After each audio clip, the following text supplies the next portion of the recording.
Welcome back to the Believeland Prep Podcast presented by Michael DeLazel & Co., CPAs and Business Advisors. You can contact them at cpaneeds.com. Once again, it's me, Cameron Palmer. With me, as always, is my co-host, Derek Dimmitt. And back again, 2 weeks in a row, Mr. Alek Koberna, our Ohio State reporter. How we doing? Oh, man, I'm doing fantastic. What a weekend that was, man. I can see the energy. I love it. It was a very exciting game. Ohio State defeated Notre Dame 17-14 on a buzzer beating, in a way, touchdown run by, was it Chip Trainum, I believe? Yup, Chip Trainum, Yes. man. And Notre Dame had 10 guys on the field. Oh, boy. Although, when you look at the aerial shot, if you look at where that extra guy would have been, he's in between two offensive linemen. He probably gets pushed back anyways. Here's the part of that, though. He could get pushed back right there, but exactly where Ohio State's running back Chip Trainum hit the hole, left side of that offensive line, we went right where the missing defensive end was. It's a huge miss by Notre Dame's coaching staff. Marcus Freeman came in after the game and was like, we saw as we were lining up for that last play that we only had 10 guys on the field. The defensive end was standing right next to him, and he held him off. He said, don't run onto the field. We can't give Ohio State an extra play from the goal line. Because either way, Ohio State's probably running that play as they're trying to run somebody onto the field, and they're probably getting hit with the penalty as well because that guy's not going to get onside quick enough. So you're likely giving Ohio State 2 plays at the goal line instead of 1. He was trusting a defense that had been able to stop Ohio State's run game from getting that 1 yard all day long. That is true. So now we'll get back on track. How do you feel about the win? I actually feel pretty good about the win, and I'll say that because the stuff we saw from Kyle McCord in the fourth quarter especially is not something first-year quarterbacks are supposed to be able to do. You're not supposed to be able to send a guy like that who's so young, so raw, into Notre Dame at night, or really into any big-time road venue at night on prime time, and say, you have a minute and a half. You have to go win this football game, or else, we talked about it last week. It was a legacy game for Kyle McCord. You lose this one, you're not going to have one at Ohio State. That was, no one's going to remember you if you lost that first one. Unless you went on and did something incredible. He won that first one. He won that big one. That was a huge momentum win for Kyle McCord. Huge confidence booster. It was really a great win. The defense showed up big time. That's something we have been waiting for. They had a couple good performances, but when the chips were down, they showed up. JTT showed up in the biggest moment. Quiet all day. Dude came to play on that final drive and gave that offense their final shot. Absolutely. And then now, sorry, Cameron. No, you're good. We a lot of times coaches say, we don't pay attention to the outside noise. We don't give any attention. Not Ryan Day. Yeah, it's clear that Ryan Day has an ear out for what's being said by the talking heads and what's being wrote about the team. What did you think about that just raw emotion that he showed in the post-game press or not even the press conference, the post-game interview from the field? Yeah. So my first thought, all of us fans were sitting there basically not breathing for about, how long did that game go? 3.5 hours? Basically. We pretty much all have that same emotional tear in us. We're just like, oh my God. My family doesn't have super great life expectancies. I say it's 1, because we're all Browns fans, and 2, because Ohio State gives us games like that. So, you have this super emotional, super stressful game that comes down to the very last play, and then it's getting reviewed, and then they go, here's an extra second. Notre Dame's going to get the football. We kick the ball out of bounds so they get a shot, and you're like, oh my God, please just let this game finish out with the win. It was a stressful final 5 minutes of my night. I didn't go to bed until like 2-3 in the morning. So full of energy. And then you have this big amount of energy from the fans, from the team, this huge emotional win. And then Ryan Day comes out there and then just goes Ohio against the world, baby, in this huge emotional rant. I loved it. In that moment, I was standing up in my living room going, you tell him, Ryan Day, you tell him. It was a great moment, and that's the kind of emotion we haven't seen out of a coach at Ohio State in a long time. I mean, Urban Meyer, he was a great coach, and he was invested into the team, invested into our rivalries. He was an Ohio guy, and he brought a certain level of emotion. But every time someone talked to him, he was a very even-keeled guy. You go talk to Jim Tressel, listen to Jim Tressel talk, a very even-keeled guy. It's something that Ohio State hasn't had a really in interviews in a long time as a coach that's willing to get emotional. We'll see how this plays with him in the long run, but in that moment, he said exactly what needed to be said. And I think it resonated with a lot of Buckeye fans. It gave us a lot of energy that I think we all were kind of choking on at the end of that game, ready to pop. He gave us the go-ahead, be like, we did it, boys. Yeah, honestly, I feel like that kind of Ohio against the world mentality has been kind of silent since I'd say probably 2016 when the Cavs upset the Warriors 3-1 in the finals, and then probably at the end of 2016 when the Guardians were in the World Series against the Cubs. I feel like it hasn't been Ohio against the world except for probably the following year when both teams were expected to go back and repeat and have another shot at winning the World Series and the NBA Finals. But I think that's what's going to win Ohio State fans over for Ryan Day, is that he embraces the Ohio against the world, because it's Cleveland against the world, but it's also Ohio against the world. I think that was huge for Ohio State fans to finally come to his side. I got to add this on, too. A big thing of what you just said there to win over Ohio State fans is something he has to do, because he's not from here. And that's been a big criticism. He doesn't understand Ohio State culture. He doesn't understand the rivalry with that team up north. He doesn't understand what it means to be a Buckeye. That interview last night, I think, kind of showed everybody, hey, maybe he does know what this is all about. If that's the kind of emotion he gives us, is the same emotion we've been giving him. That was a real big moment, I think, for buying the fans back. It was absolutely huge. So I just want to ask, how do you feel about Kyle McCord's performance? Obviously, we talked about it last week. Legacy game, did he live up to the expectations, I guess you could say? You know, it's a tough call when you break down the whole game, but especially because you don't get Marvin Harrison Jr. involved nearly as much as he needed to be. 3 receptions for 32 yards. But when you look at the coverage, they were putting a safety and a corner on Marvin the entire game. And not just that, they were putting a lockdown corner. That corner from Notre Dame, I can't remember what his name is. That guy just put himself into the top 2 rounds of the NFL draft with his performance against Marvin Harrison Jr. He had some really good moments. The only thing we could do were little 8-yard in routes to get to Marvin Harrison. He was locked down the field. Part of that, you don't know if it was the ankle injury caused by the run from Chip Trayanum. But Kyle McCord, at times you were like, I don't know what this guy's giving me, but then at other times he showed you why this guy is QB1, and I think that was the most important part of it. He put up 240 yards against the number 2 defense in the country going into this football game, and I don't think that's going to be talked about enough because of how close of a game this was and how big of a defensive battle it was. He outperformed Sam Hartman, a guy who was making 51 starts in this game, a guy who's been playing for the last 5 years, 6 years of football. He went into his venue. Obviously, that's still Sam Hartman's first year there as well. But he went into his opposing quarterback's venue and outperformed him. Sure, he didn't get the touchdown, but he had almost 70 more yards.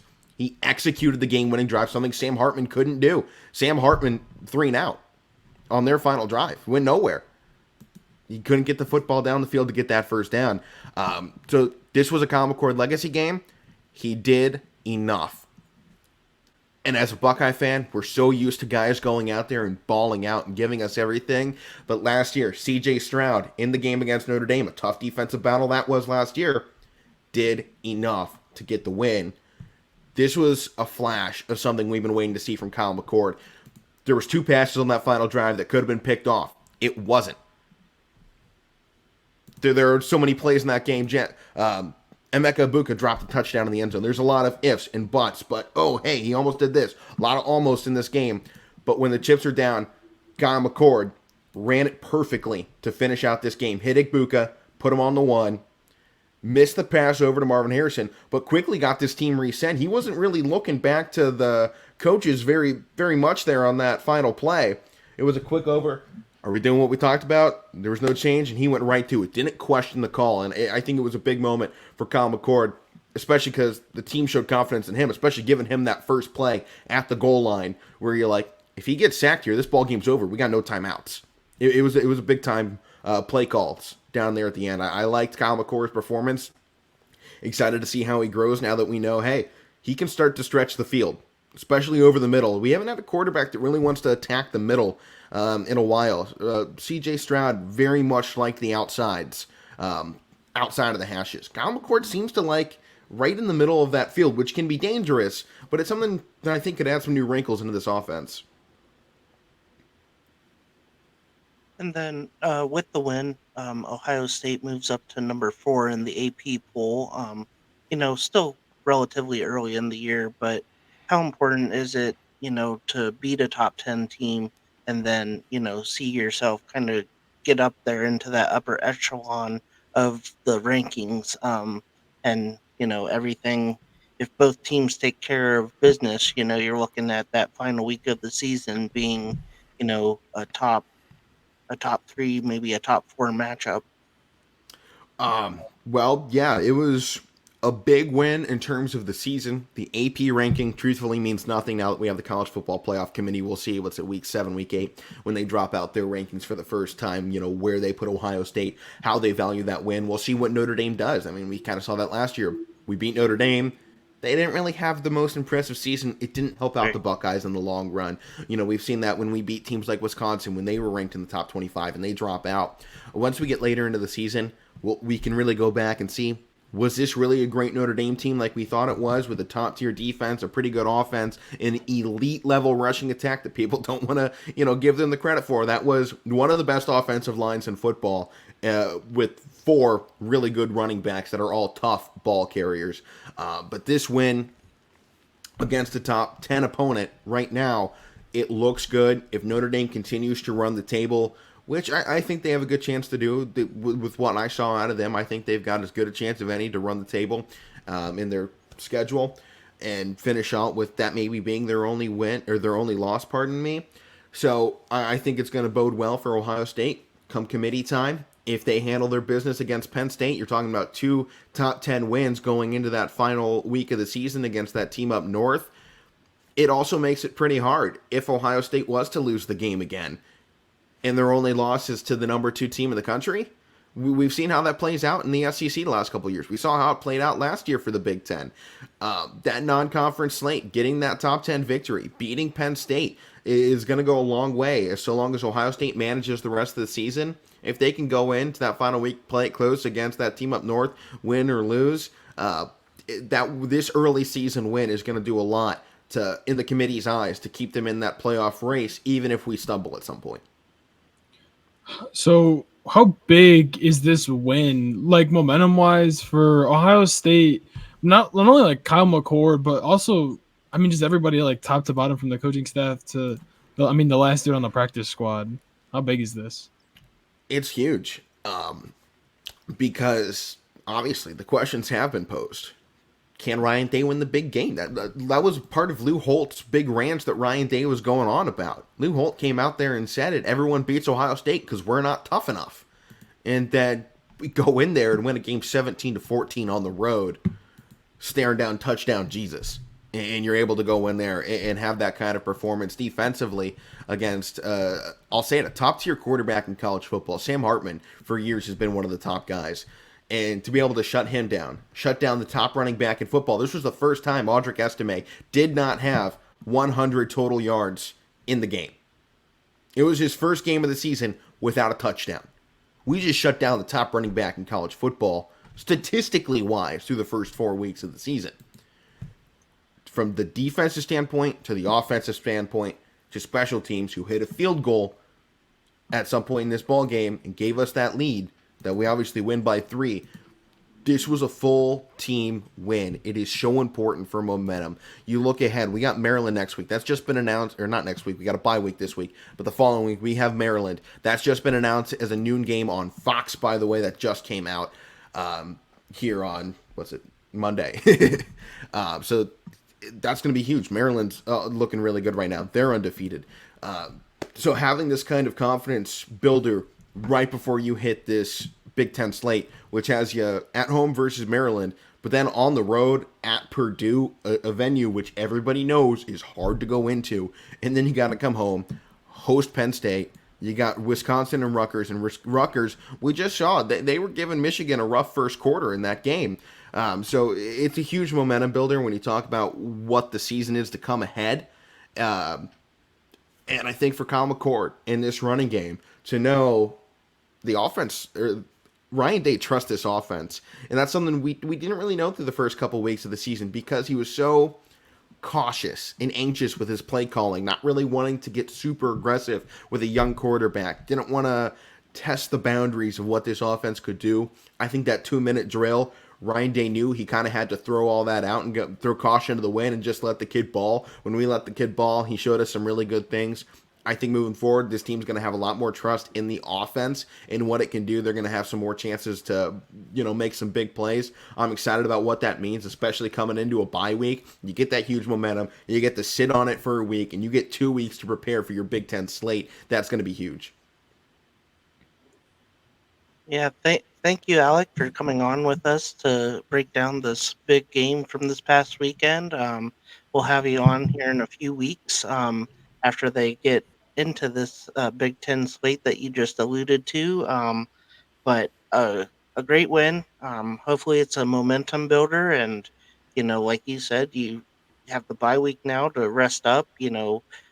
We saw Marvin Harrison get banged up a little bit on Saturday night, so hopefully, with the extended rest, he's able to heal up, and we have him at full strength or close to, for as close as you can be halfway through a football season. But again, thank you for your time and all of your great work that you do for Believeland and written content on our website. And as always, we have our Twitter handles or X handles below our names, so that's where you can find each of us. Um, Anything else before we let you go, Alec? Yeah, I just got to throw this out here. No one gives enough credit to Emeka Egbuka for how great of a wide receiver is. He lines up opposite Marvin Harrison Jr. and Marvin Harrison gets all the publicity, Right. all the big names. When this team, when he doesn't have a good day, they say, "Oh, the offense didn't have a good day. Marvin wasn't involved enough." And yeah, he wasn't involved enough. But Emeka Egbuka averaged 13.7 yards per reception, was 4 yards shy of 100 and 1 yard shy of a touchdown on that final drive. He had the one drop in the end zone, and that's, kind of inexcusable. He should have had that one in his hands. It was a perfect throw by McCord. But this guy, I've been saying it, he's probably going to be, Marvin Harrison's going to be the top wide receiver taken. There's a good shot Egbuka is number 2 in this draft in terms of wide receivers off the board. He's that good, and I just have to know that there's some media out there here at Believeland that is saying how good this guy is, and that there's a shot he might, depending on how Marvin Harrison progresses, because we know how good he is. But Emeka Egbuka, it seems every game he's getting better. There's a shot that no one's going to talk about, but Emeka Egbuka might become better than Marvin Harrison Jr. And that is crazy to talk about. When you talk about this ceiling of this Egbuka guy and what he's been able to do in just a short amount of time, opposite of a guy like that, it's pretty impressive how talented he is. It kind of reminds you, when we had Olave and Garrett Wilson, and then Marvin Harrison busted onto the scene last year, and Egbuka started to get some touches when Jackson Smith went out. It's just this next line. It just seems to elevate every time we get a new guy out there, and I got to give props to Egbuka. He was phenomenal on Saturday. I don't want to say single-handedly helped our receiving out, but he really kind of carried the load.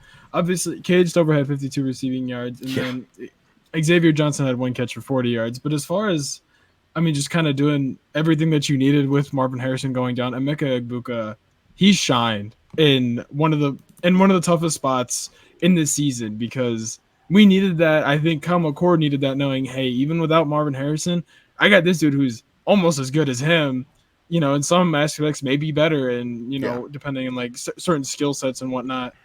And then just to kind of cap it off, Kyle McCord was surgical on that final drive. I know Mel, I saw her tweet and she said it's that he was surgical. And I'm like, if there's a word to use, it's that. He was. It was beautiful. It was needed. I think that also put a lot of trust in Ohio State fans in Kyle McCord. I know that really helped kind of eased me into trusting him. And Ryan Day's post game comments on the field really, it's like, yeah, this is our guy. Kyle McCord's our guy, and we all see why he picked now. him, right? Yeah, Great. yeah. He showed it. What did I say a couple He weeks showed ago? it. When they pick this guy, they're going to stick with him no matter what. Yep. He just showed And it why he paid picked off. this guy. It paid off huge. Yep. I have no doubts going into, obviously, probably our next biggest game being Penn State as far as like how tough it's going to be. Don't sleep on Maryland. I know, but Talia as far as, Tungavailoa is amazing, and he's been in the Big Ten so long. He has given the Buckeyes some shots. Don't sleep on the Terrapins. All right, well, And you hopefully he also can mentioned, dominate. Purdue as well. Yeah, That's they're a tough place to go to, even though, our Buckeye faithful try to take over as much as they can, and they showed up Saturday night too for It was about 70-30 Notre Dame Ohio State fans. yeah, that was great to see. They tried to green us out, but like they mentioned on NBC, it looked like Christmas in September in South Bend. And I love the fact They that the did. best damn band in the land went with them. Definitely. Oh yeah, that was That added some good environment to everything that went on. When you get that final touchdown and the Ohio State marching band starts giving us the fight song, you're like, there it is, baby. That's ball game. Yeah, the emotion from the players too. JT Tuimoloau, I believe I said that correctly. He was, they said on the final drive, the final Notre Dame drive, he came up big and he finally kind of stepped through into the light. He's kind of had a quiet start to the season, but he kind of finally started to show what we saw from him a lot last year. And I think the emotion of Mr. that win, Fourth I saw quarter. him, he kind of got down on his knees. Yes, Mr. Fourth Quarter. Wow, what game was that last year? That We was had, Penn the State pick six. when he took over in that game. He's the reason Yeah. we beat Penn State last year. He's the reason now that we had that shot against Notre Dame this year. He's Mr. Fourth Quarter. If we can get 60 minutes of that, he's going to go first round, just like the defensive ends before him. Oh, and for he's sure. going to if he can do that for 4 quarters, he'll live up to the hype that he was billed at coming in. Yeah, it was huge. The emotion was good from the players and the coaches. I can't even imagine how good this win felt. I mean, huge, absolutely huge. So, anything else to add, Derek or Alek, before we wrap it up? Yeah, OH. IO. All right, we did it. All right, thank you guys so much for watching or listening be to on. Believeland Podcast, presented by Michael DeLazel & Co., CPAs and business advisors. Contact them at cpaneeds.com. Alek, thank you so much for coming on again. We'll see you in a couple weeks and prep for the big game, I believe. Yeah. We got them on, I think, right before or right after the Penn State game, and Okay. then, of course, in November. The big one. The big one. All right. Thank you guys so much. Like,